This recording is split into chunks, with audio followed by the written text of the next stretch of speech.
anak, naalis lang ako Maglinis kayo dyan. Bye, Nay! At dahil wala na si Nanay, ako ang bago niyong boss.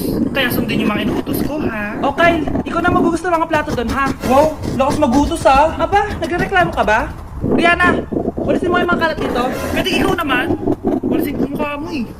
Ano sabi mo, babae ka?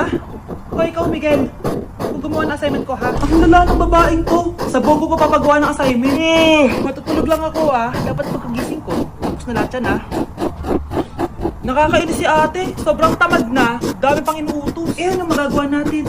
Favorite kasi ni nanay yun. Isumbong na natin na kay nanay. Hindi pwede inaalipin niya tayo ng ganito. Anong isusumbong, ha? Akala niyo hindi ko kayo naririnig?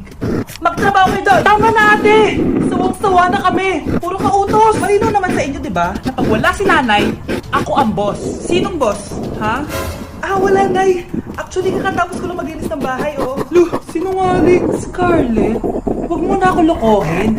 Hindi naman talaga ako umalis dito. Sinisigurado ko lang kung naglilinis talaga kayo lahat. Ang tama nga yung sinasabi ng mga kapatid mo. Na para kang boss kumasta dito sa bahay. Anay. Mga anak, kayo na bahala sa atin nyo. Utusan nyo ng utusan yan.